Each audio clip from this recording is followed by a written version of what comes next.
And on the couch, we have Conrad. How do you say your last name? Is it Warre? War, like in Second World War. Oh, Warre. Conrad Warre from the band Bees Deluxe. How are you? Welcome. Very well. Thanks for having me. Yeah. We've been playing some of your stuff on the show.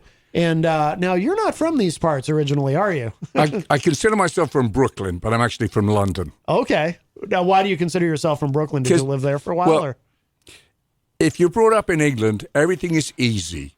You know, people go to sleep in the middle of the day. They don't work. They don't do anything. They just crown people. Oh. But then when you move to America, suddenly you find you've actually got to work and meet people and find things and do jobs. And so I moved to Brooklyn and New York, and I found it was a baptism of fire. Yeah.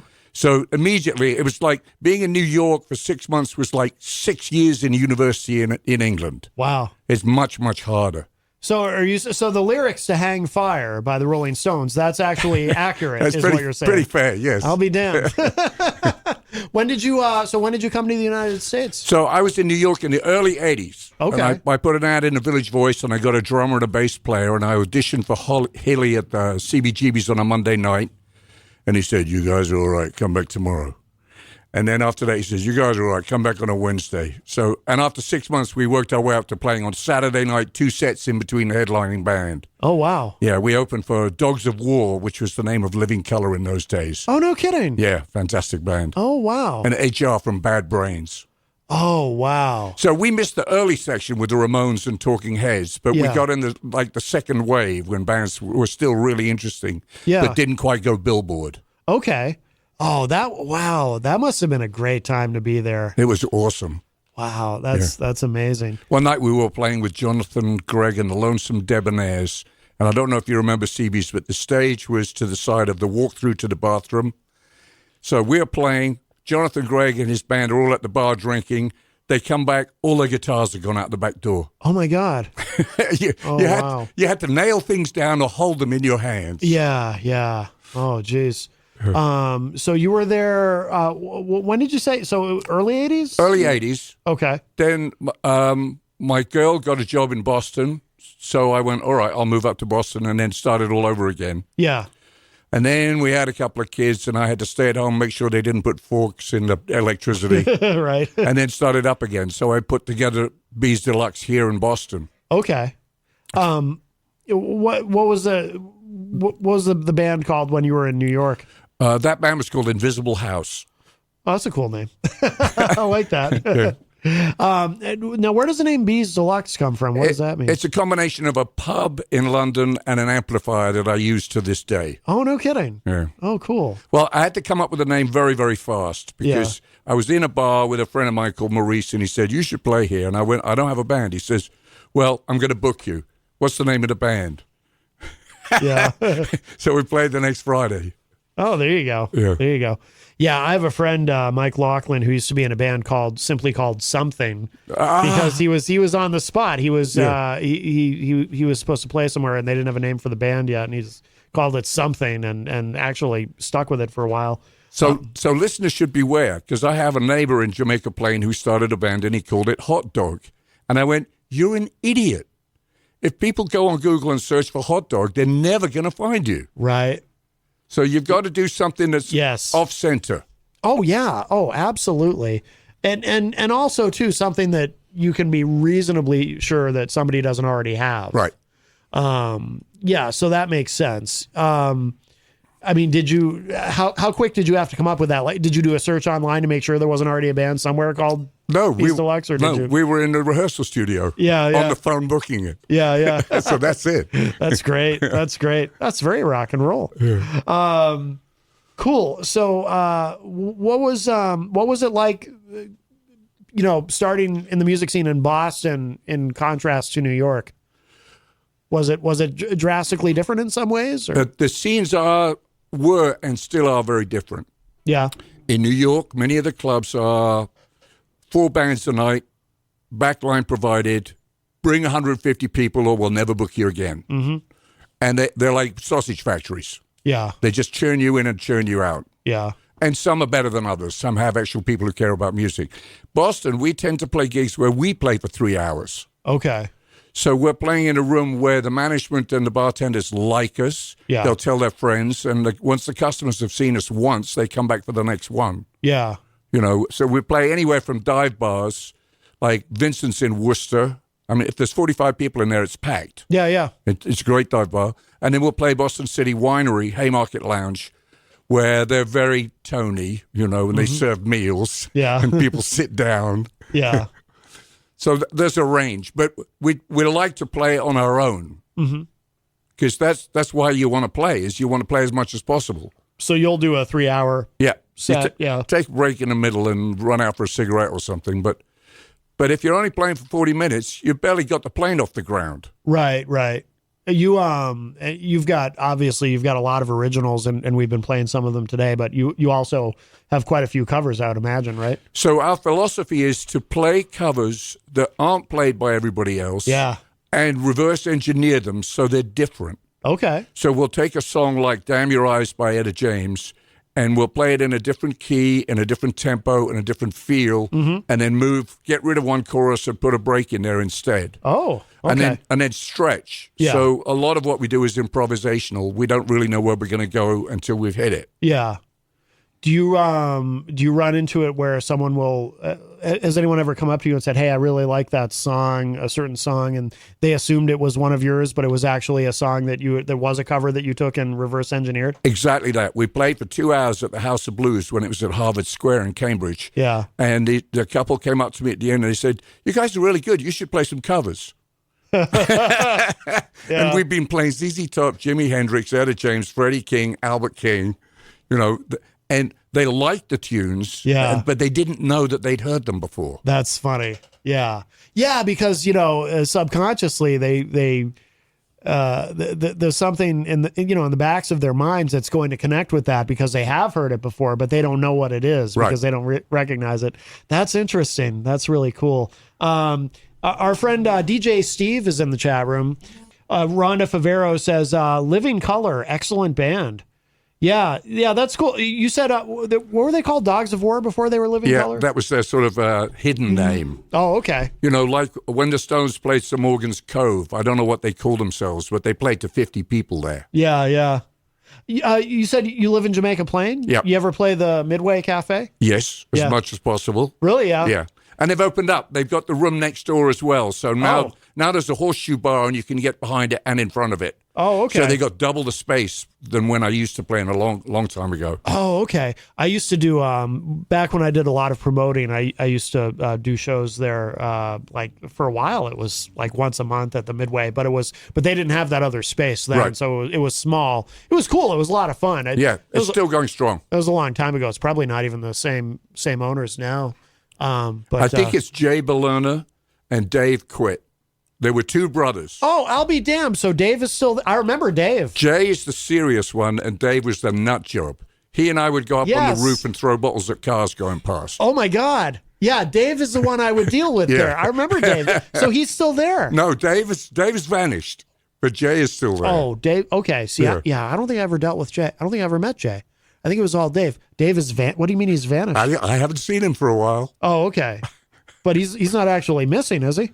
No, but I don't think he's working that room. Oh, okay. I was afraid something had happened to him. No. Because I have good memories with Dave, and it sounds like you have some good memories with him as well. Although, yeah, definitely. Although not necessarily the best thing to be doing. But so when did you end up in Boston? Would that have been late 80s or? Yeah, late 80s, early 90s. Okay. What happened was I got a job because my then girlfriend got a job as a night science fellow at MIT. She was the science journalist. Okay. I got a job. I was in design. I got a job at Rykodisc as production manager. So I went to Salem every day on Pickering Wharf, and I dealt with Frank Zappa and his wife Gail. Really? David Bowie, Yoko Ono, all the releases that we put on Rykodisc. We repackaged artists who were fed up with their major labels. Yes. Yeah, I'm very familiar with Rykodisc. Yeah. Oh, wow, that's cool. Yeah. How long did you do that? I'm guessing 4 or 5 years. Okay. I sort of quit because I got fed up with the fact that they didn't A&R anything. Everything was recataloguing. Yeah, yeah. And the final straw for me was that there was a band called Gallon Drunk. Gallon Drunk were Morrissey's boyfriend and his pals.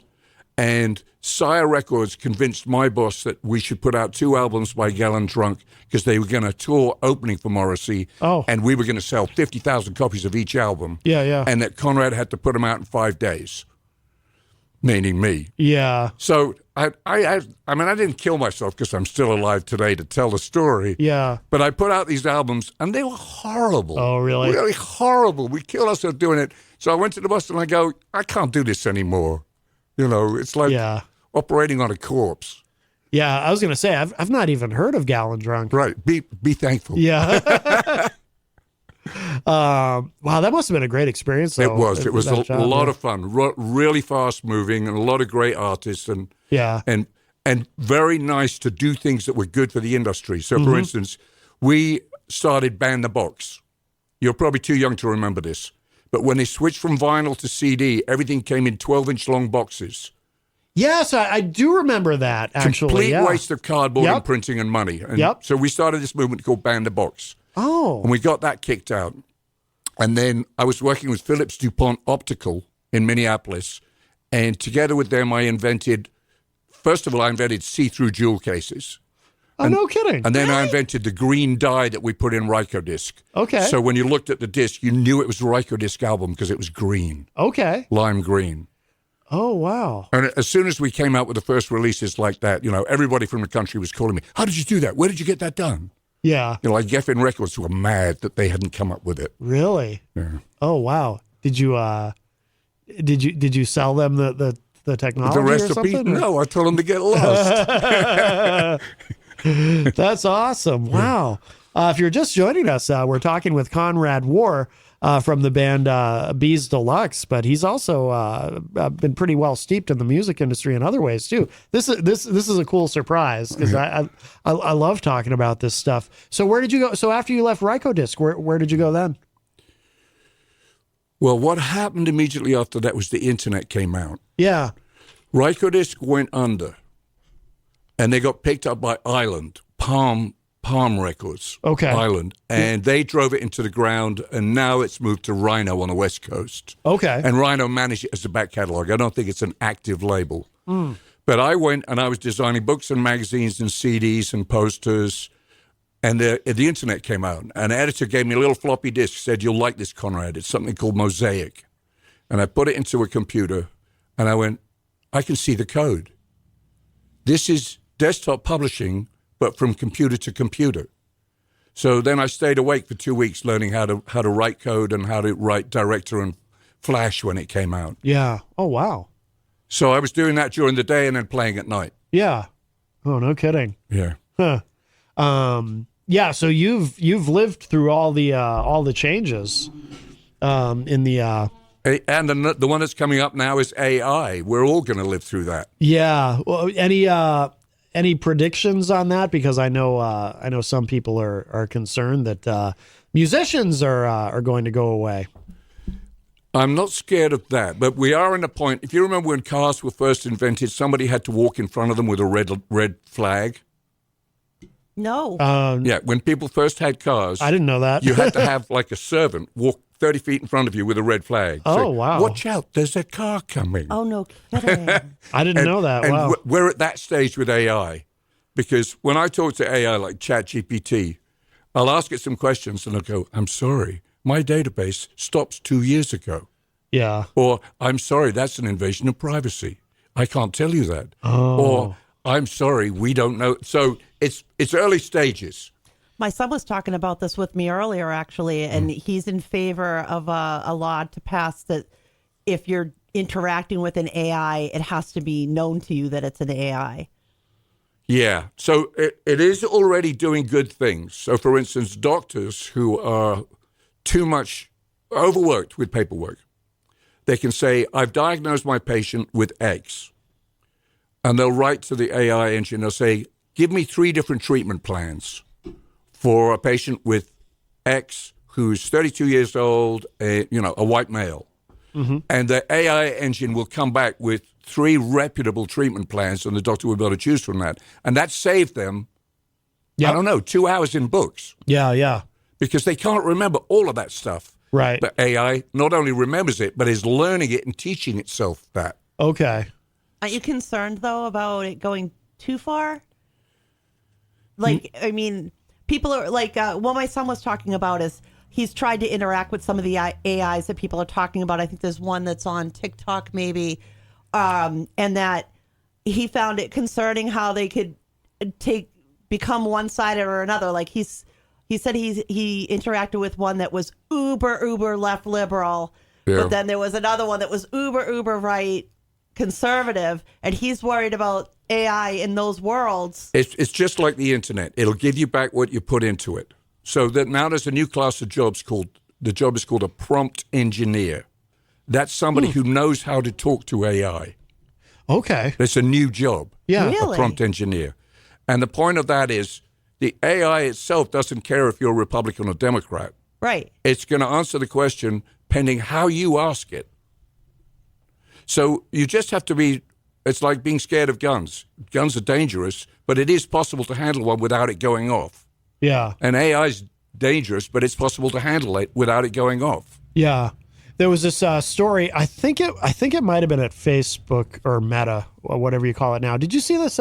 We've talked about it on the show. These 2 AI bots or computers. They were talking to each other.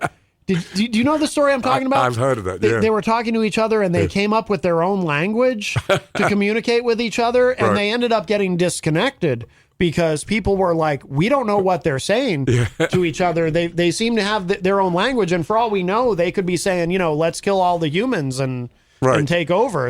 That's just like what my parents used to say is, go upstairs, find out what the kids are doing, and tell them to stop it. Right. There you go. Our friend Mike Doyle is on the line. Hi, Mike. Hey, man. How you doing? Good. How are you? Very good. Thanks, Jenny. Nice to hear from you. Nice to hear from you. And I apologize. I just turned you on, and I heard the discussion about AI, and I didn't catch the gentleman's name. Yeah, this is Conrad Warre. He's from the band Bees Deluxe. And we've really been talking about music and the music industry and so forth, but we took a little bit of a side street because AI, a big subject right now, is how is AI already beginning to affect the music industry? What's your take on it, Mike? Oh, okay.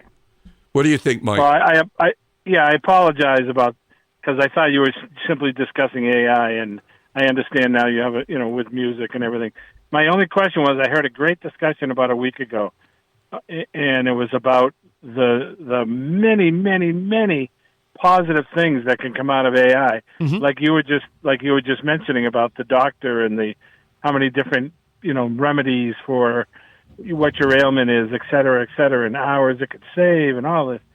But then they went to the discussion about the negative part of it, and then how horrible the negative part could be in cloning people, making people guilty of crimes they didn't commit, things like that. And it was a really good discussion and the experts were saying that, there's a really, really dark side to it, and there's a really good upside, which is why everybody has a little bit of trepidation right now as to, Sure. We want the good, but how do we stop the bad? Right, exactly. Yeah, it's a subject we'll be discussing for many years to come, obviously, as it continues to advance. It seems like it's definitely here. It's like the moment came, we've been hearing about it for so long, and now it's like, oh, it's here. We've got the chat GPT. And I know you don't like, I don't believe you like Musk, but when a guy who had his hand in the start of somewhat creating it says, hey, we should pause here for a moment, that worries me. You know what I mean? I say, holy cow, if he's worried. Sure. There's a lot of people. A lot of people who are worried. Take note. Oh, yeah, absolutely. Yep, it's something we want to proceed with caution with, certainly. Yeah. All right. Well, I'm sorry. I didn't know you had crossed into music with it. Yeah, I thought it was strictly an AI. So here's an example, Mike. There was a record released on the streaming networks by 2 artists that was created by AI, and the 2 artists named in it had nothing to do with it. And the record companies went ballistic because it got downloaded like 500,000 times in 2 weeks. Yeah. And they had to shut it down. But the point was, somebody using AI had made a song that sounded like these two guys. Yep. And it was a hit. Yep. These two hip hop artists. Yeah. Yeah. It's pretty amazing. So think of the lawsuits. Well, yeah, the lawyers always win. That will come out of it. We'll all be dead and the lawyers will still be running around. Ain't that the truth? There'll be AI lawyers probably. Yeah. Oh, God. Yeah. We don't need All right. Well, lawyers. good talking to you guys. All right. Continue Take care, with Mike. your and Jenny. If I don't see you, happy Mother's Day. Oh, thank you so much. That was nice. Yeah, right. very nice. Talk All right. to you later. Thanks for the call, Mike. Talking with Conrad Warre from the band Bees Deluxe. And we are in uncharted territory. And this is probably the next big transition in the music industry, right? Like first was the internet with Napster and everything becoming digital and the effects that had on the music industry, just really just changing it foundationally. This is the next big change potentially, right? Right, and it should be used creatively. So, for instance, Charlie Christian used to play guitar in an acoustic band, and he had the idea of sticking a gramophone needle into the body of his guitar, like a hypo syringe. Yeah. And that made the music come out of the bell of his gramophone, and people were horrified. And then, the wah pedal came out, and people were horrified. Yep. Yeah. And then Pro Tools came out, and all these musicians are going, "Oh, it's sick. I prefer analog. I want to be on 2-inch tape." Or Right. the Beatles, Sgt. Pepper was done on an 8-track. Why are you using Pro Tools? Because you can move a beat or change its pitch this much. And AI is going to be exactly the same thing. People are going to be able to do things that we hadn't done before. Right. And I'd said years ago, wouldn't it be great to have, for instance, another Led Zeppelin album when they've all passed away? Well, AI will help us do that. Interesting. And I'm not talking about Greta Van I Fleet. was just thinking that. I was thinking the same thing.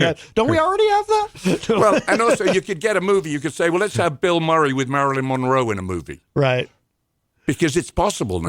Right. Yeah. So you sound positive about it. I think that technology moves forward and we have to keep up with it. Right. Yeah. My fear is that government people and politicians don't know how to regulate this stuff because they don't understand it. Right. If you remember when Mark Zuckerberg was in the Senate being at a committee meeting. I talk about this on the show a lot. The senators were talking to him. They go, "How do you make money?" It's like they don't understand anything about this. Oh, Conrad, I've talked about that so many times on the show, how I get so nervous when when government tries to interfere with technology or the internet or anything, and I use that as an example. Yeah. I tell people, I say, if you have confidence in these people to actually regulate this stuff, I can fix you.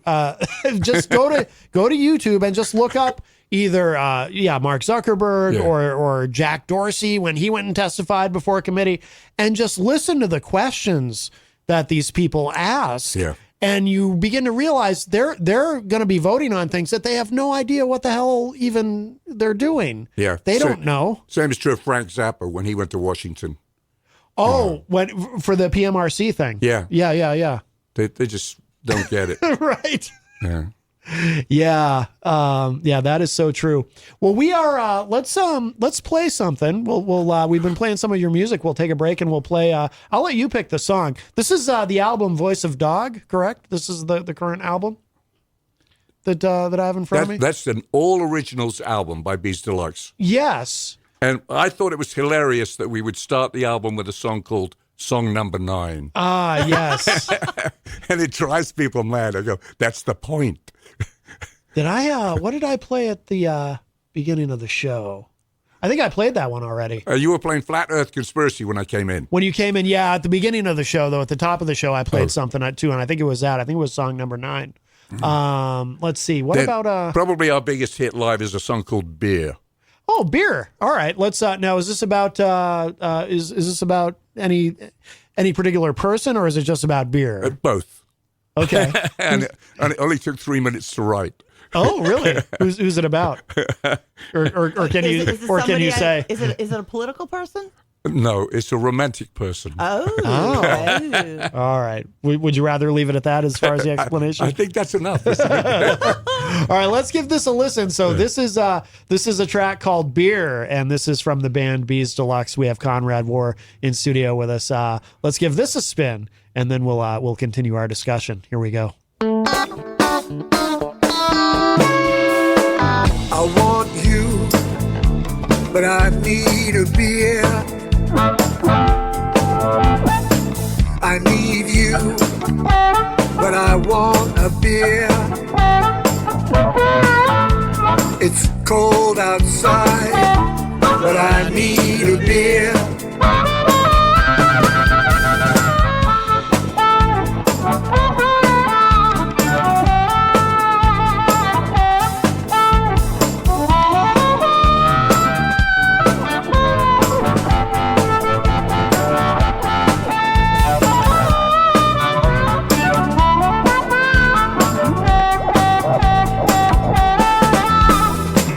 I like you, but I need a beer. I remember you, but I want a beer. It's dark outside, but I need a beer.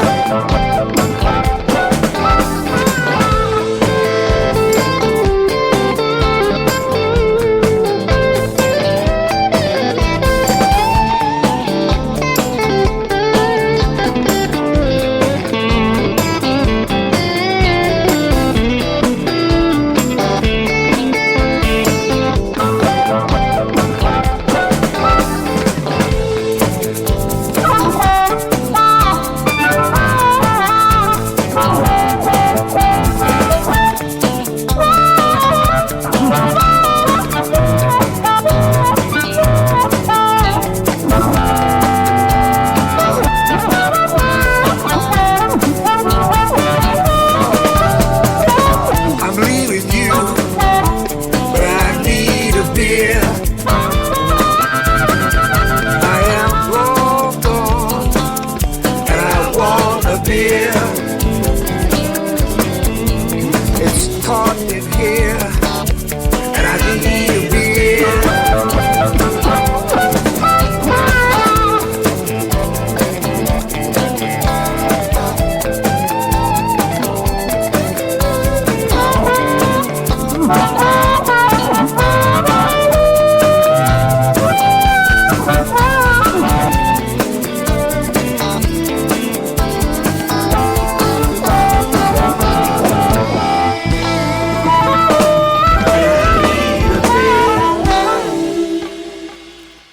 Oh, that's great. That is Beer from Bees Deluxe. What a cool song. Jenny is here at the news desk. I am. That was awesome. Yeah, yeah. And on the couch, we have Conrad Warre from Bees Deluxe. And yeah, that's a great song. Now, that's you on vocals, right? And guitar, yeah. And guitar. Yeah. Very good, very good. Now, who else is in the band? Carol Band plays keyboards, sings vocals, and plays harmonica. Okay. Paul Jarvinet is the drummer, and Jim Gilday is the bass player, and he sings as well. Oh, okay. So it's a four-piece with three vocals. Gotcha. So you take turns on the lead vocals Yeah, live? it's mostly me because Oh, okay. I'm a whack job. And we tour from Maine. We go to Rockland, Maine, and go down to Miami and Florida. We go up and down the East Coast. Okay. Nice. Yeah. I was looking at your tour dates online, actually, at beesdeluxe.com is the site, Yep. right? Yeah, I like the website. Who does the website? Did you do that? Yeah. Did you build that? Yeah. I'm kind of a website nerd, so Cool. I noticed. I like the design. I like the layout. And you also brought Jenny and I a couple of let's see. So there's so you're still putting things out on CD, Yeah. obviously. So you brought us this single Nitro. And it's got Industrial Espionage, the instrumental version. Let me put If you put the camera on me, I've got them right up in front of my computer. Let's do. Oh, perfect. Yeah, There's there you go. cameras? Nobody told me Oh, that. yeah, you're even on cable. Oh yeah. Cool. Oh, Mike Doyle Yeah, is. you're everywhere. Mike is calling us back. Hey, Mike. Hey, sorry. You know I hate to call more than once, but I had to say I had it on the station. I hadn't changed, and I was sitting at the light listening to that song. And let me tell you, that was awesome. The instrumentals in that song are off the charts, man. I don't want him to get too big of a head. The singing was good, but the instrumentals were off the charts. No, right there with you. Understood. The vocals sucked. Oh, no. That was excellent. That's all I wanted to say. Thanks. Good job. It was excellent. Thanks, Mike. See ya. All right. Thanks, Mike. All right. Very good. Yeah. I was going to ask him if it made him want to have a beer, but it sounded like he was in a hurry. But yeah, no, great song. Yeah. So now the artwork on these is really cool. Actually, let me put the camera back on where Jenny is, so on me. People watching online can see the artwork. They want to see my gorgeous self. Who does this? The artwork on these is really cool. Well, I think they're awesome. we do the graphics, but we commission the art from people that we like. So, for instance, Nitro, the Green Man, he's actually called Anxious Man, is by this wonderful artist named Wendy Brusick, Brusick. Okay. So she found us playing in Cambridge and became a fan, and we looked up her artwork, and we begged her to do that. So she's done the artwork for our next album, which is still being mixed. Okay. And the other one called Wherever You Hide is an EP, and that's a photograph by my daughter, Zoe. Nice. Oh, wow. Zoe took that photograph in a sculpture park somewhere. That is very cool. I like it. Isn't that nice? Yeah, that is. Yeah. And we'll, for people listening who obviously can't see, we'll take pictures of these and put them up on social media so you can see exactly what we'll do that after the show so you can see what we're talking about. But yeah, that's very cool. Very cool. Now, are you putting out, are you doing anything on vinyl? I notice vinyl has, it never went away, but now I think, if I'm not mistaken, I think 2022 might have been the first year where vinyl actually outsold CDs. I read that too. I'm not sure I believe it. Really? Yeah. Well, one reason I don't believe it is because there's a vinyl shortage of the raw materials. I didn't know that. So obviously there's a lobbyist or there's a PR engine going behind it, probably to build it up again. Yeah. So the cost per entry for vinyl is hard because you got to make a master that you cut, So whereas the CD you can make 50. Right. And a cassette you can make 10. Yeah.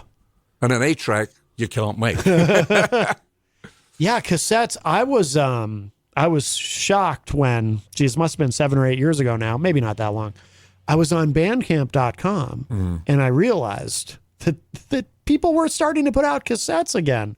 I couldn't believe it. I mean, obviously just kind of as a novelty, I guess, right. But I don't know. Maybe some people like the sound of tape hiss. I don't know. Or they've got cassette players in their cars. Yeah. Or you're sitting there with a Walkmans. pencil on the tape, just swinging it around, trying to get it to line back up again. I don't miss tapes. No. But I think I want a CD player now. Yeah. Like, I really think I want to have a CD player again. Yeah, I know I have one. We actually have one here. I think Rob Azevedo is the only one who uses it for his show.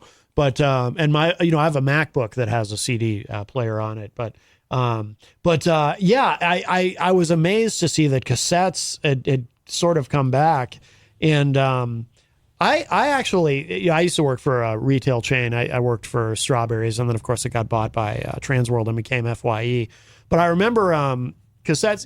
One of the things that's interesting, and you might agree with me. It's interesting to see over time what technologies go away and what technologies stick around, and to try to predict it. And sometimes people aren't always right. And cassettes are an example of where I thought those were going to go away at least 5 years sooner than they did.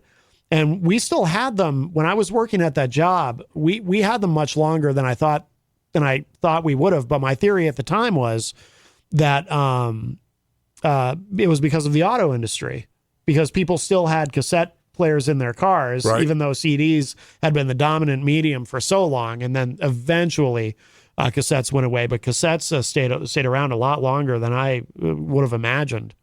But well, it's immensely portable. But the two that you missed that went away, like the dinosaurs, were the mini disc, Sony, right? Yep. Which had a bubble memory, so you could jog and it wouldn't skip. Oh, okay. And you could record on it, so you could record, speeches at college and go to sleep in them. Yeah. And then Philips came out with another one called Digital Compact Cassette, which was essentially a cassette-sized DAT. Oh. And that went down the toilet really fast because they tried to gouge back more of the royalties from the artists. This was Philips. Really? In Germany. Okay. So, and the artist said, no, you can't have it. if you're going to take that much away from me, we're not going to put our albums out on digital compact cassette. But the idea was to have a cassette that had CD quality sound on it. Okay. Did that ever make it to the United States? I had to make those damn things at Rykodisc. No kidding. Yeah. See, because I don't even remember those. I remember the mini discs. I don't remember, but I don't remember those. Digital compact cassette. That burnt in flames really fast. Yeah, yeah. Huh, interesting. I mean, I remember the old DAT recorders. Yeah. Those were great because Yeah. I remember you could bring those to a concert and record, and the quality would be amazing. Right, but indexing on that stuff, or it was for engineers, not people. Yeah, yeah. But yeah, and the other technology too that went away quickly, from what I can recall, is because we actually had these when I first started at Strawberries. We had these, but it was at the tail end was laser discs. Oh yeah.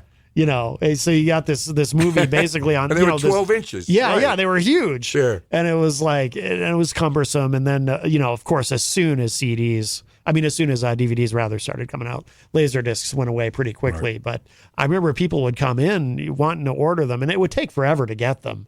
And do you have little libraries on the street here in Manchester? I don't know if any of them. There may be one in Manchester, but they do have them around. So they're all over in Jamaica Plain, and when I open them up, they're full of DVDs. Oh yeah, you're talking about the They're little boxes on the street people where set them up on the street, and you put books in. You put a book in, take a book out. Yeah. And in my neighborhood, people are getting rid of their DVDs because of the streaming industry, because of Netflix and Apple and everything like that. Yeah. That's another thing that's been in the news lately too, because of the writers' strike, and these writers. Streaming has really changed technology. It just changes everything. Streaming has really changed the way a lot of them get paid and so forth. Yeah, get ready to be flooded with reality shows. Yeah, no kidding. Huh? That's what happens. To take your clothes off, run out in the street. That's what happens. Get a series. Yep. So now Bees Deluxe, how long is because I assume the lineup has changed over the years, right? Because occasionally we lose and find a player. Yeah. Yeah. How long has the band existed? I mean, it's been decades, right? I assume. I think we put out something about 8 years ago. The Demolition tapes. Okay. So, but is the current lineup, has it been together for a while? Is it pretty stable? Or? Yeah, this one 3 or 4 years, and we've done thousands of miles together. Yeah. So we take turns driving. Okay. And the mythology of this is that when I'm driving, it rains. Yeah. When anybody else drives, it's fine. Right.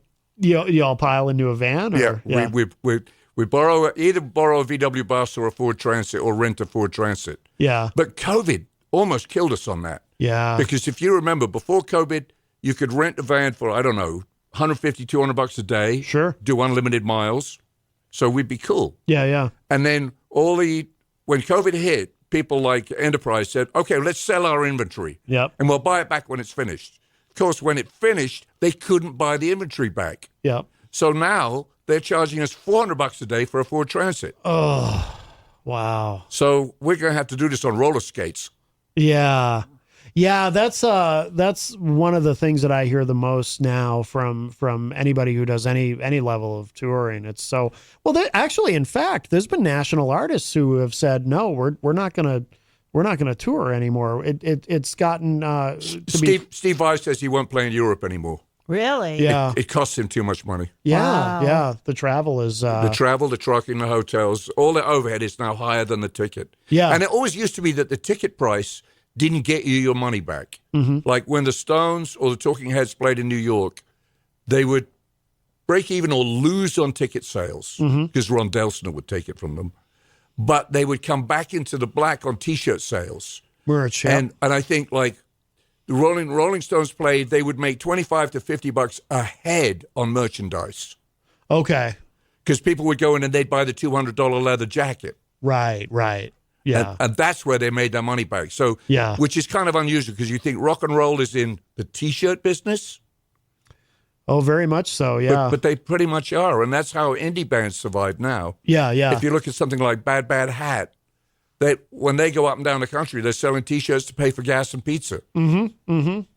Yeah, no doubt. Well, my all-time favorite band is Kiss, and of course, Kiss happens to be the most heavily merchandised band in history. I'm not even sure. I think the Beatles might be number 2, but Kiss is the most heavily merchandised, and it's like they actually sold off their publishing back before a lot of artists were doing it back in the. I think it must have been around 1990, 1991, because they cashed out on the publishing, yeah. Right. But they make touring, they sell so much merch. It's like that's where the money really is for them. So I have the worst example for you. Yeah. I used to be friends with a band called the Soft Boys, Okay. which was Robin Hitchcock and a great guitar player named Kimberly Rue. And the band split up. Robin wanted to go solo. And Kimberly started a band doing Bo Diddley songs. Huh. They were in Greece. They got a deal. They cut a song called Walking on Sunshine. Katrina and the Waves. Yeah. That's Bo Diddley. And Kimberly Rue is playing. Oh, no kidding. So he's in England. I'm still slightly in touch with him. I walk into a store and I find a toothbrush that when you press it, plays Walking on Sunshine. I'm going, if that isn't the lowest Wow. version of merchandising a rock and roll band in the universe, I don't know what. Yeah. Yeah, that song, though, kind of transcends. It's a great song. To be honest with you, I never liked it. I remember, but I think part of it was, when I was a kid, I couldn't turn on MTV without seeing the video. It Right. was like, oh, enough. Yeah, overexposure will kill you on anything. Yeah, yeah. Because that was their only hit, right? Katrina and the Waves, I think, right? I don't remember another. That's it. I Yeah. don't remember another song. Yeah, yeah. But he was great in the Soft Boys. He played like Hendrix. you Yeah. know. Oh, wow. Listen to the really early stuff. So like, I Want to Destroy You. Now, with when you were at Rykodisc, was there any merchandising going on there, or because they were?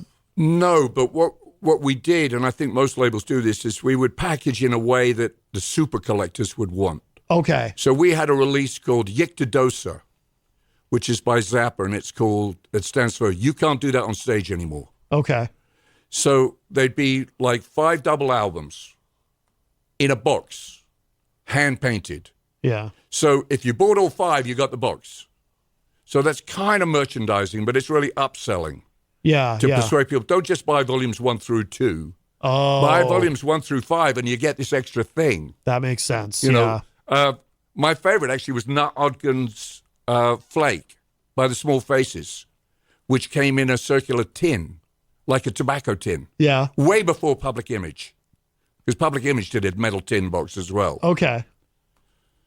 So it was really about that kind of packaging. One spoof that I came up with was we did an album with NRBQ called Honest Dollar. Yeah. I got $1,000 from the bank, and I sent it to the band, and I said, I want you to sign every single dollar bill, and then send them back to me, and I'm going to put them into CDs, Oh, wow. and then shuffle them and distribute them. Yeah. So if you were an NRBQ fan and you bought one of those, you might open it up and find a dollar bill in there signed by the band. Oh, wow. Oh, that's pretty cool. Yeah. Yeah. Yeah.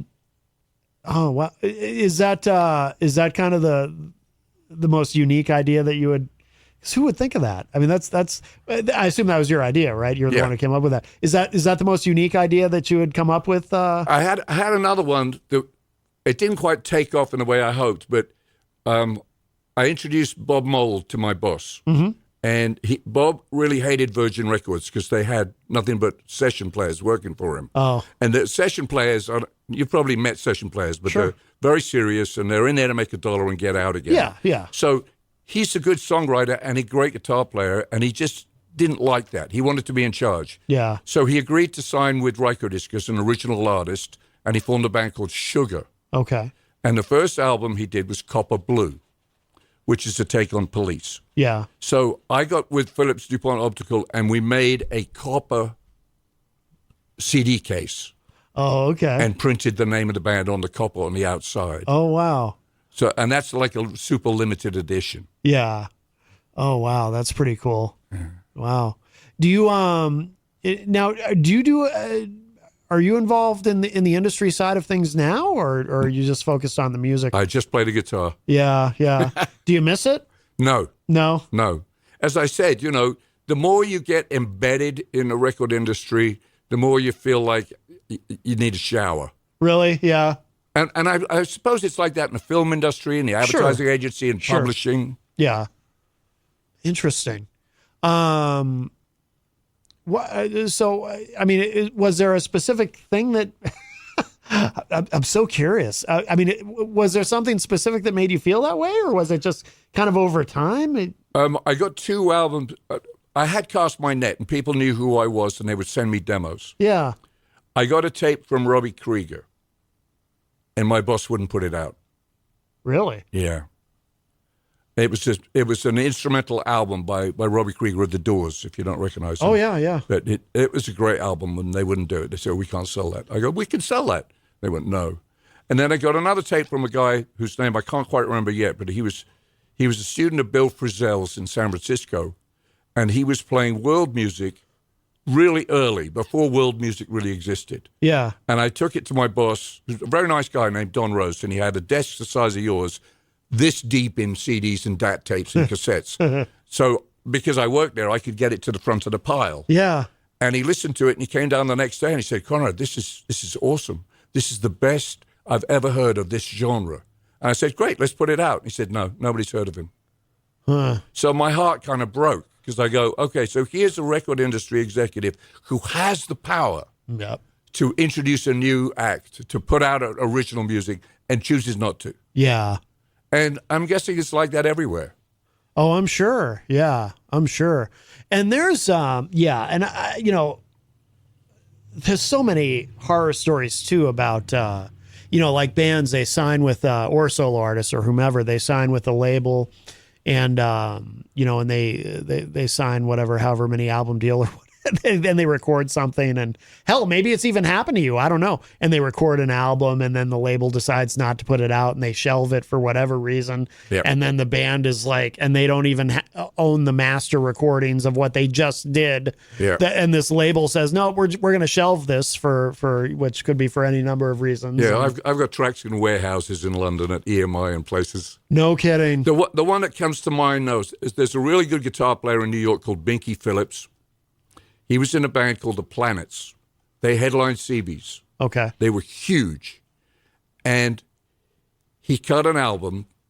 They were one of the first biracial bands, too. They had a black guy in the band and 3 white guys in early rock days in the 80s. Yeah. And the album was phenomenal. And it went to the label. And Ted Templeton said, we've got Van Halen. We don't need The Planets. And it was just like, if he just got the tapes there 6 months earlier. Yeah. And that just blew him up. Wow. And why wouldn't you? And yeah, you've got Van Halen, but so what? Why don't you want another? You know what I mean? Why don't you want another? Well, because record companies can't market the same thing twice in 1 month. In the book publishing industry, it's called review driven. A book company like Doubleday will have 20 books out a month. Yeah. They'll promote one of them. Okay. So why do they put the other 19 out? They go, just in case. Yeah. And they say those books are going to be what's called review driven. Okay. But they're not going to push it. Okay. So it's up to the author to go out and find a publicist and get on Good Morning America.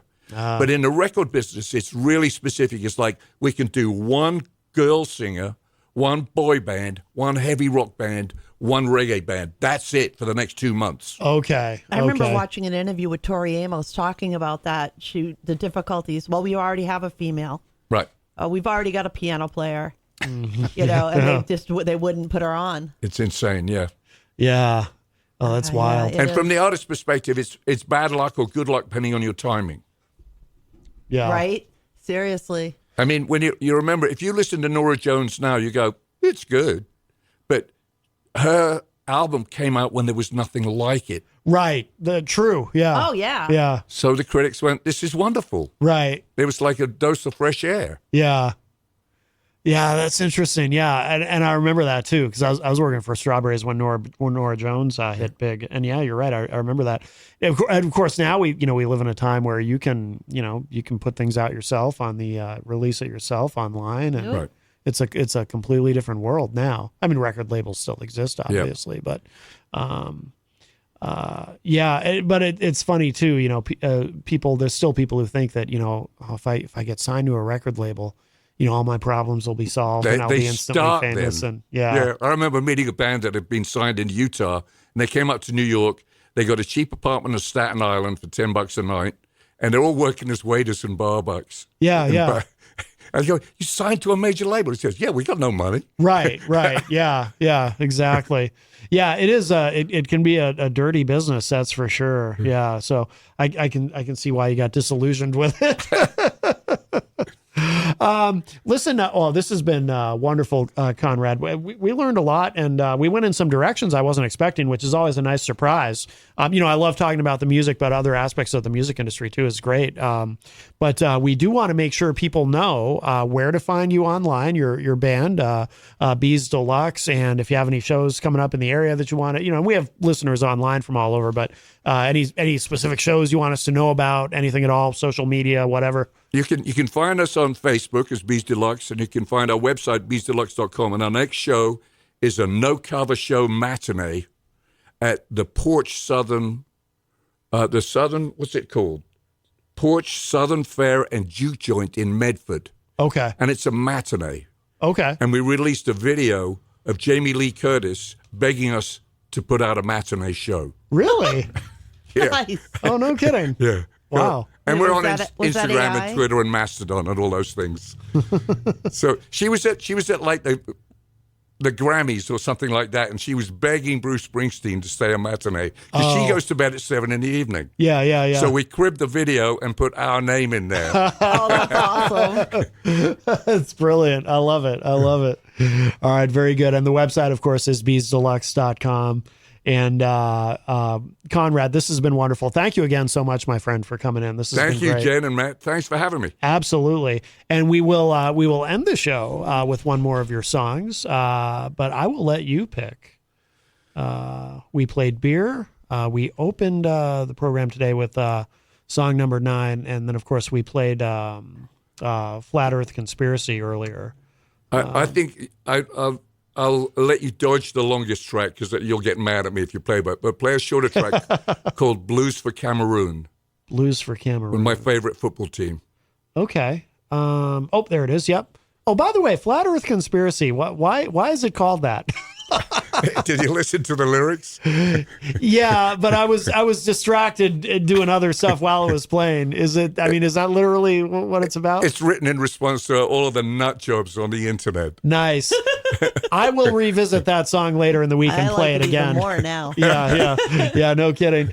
Very cool. All right, but we will end with Blues for Cameroon. Jenny, did you want to plug anything, your website or anything? Before we go? Absolutely. You can check me out at jencoffey.com, JENNCOFFEY.com. Look for my writings on the Mighty, and stay tuned for more information on my battle with the health insurance companies. Yes. All right, very good. All right, so we're going to end with this, Conrad. Thank you again.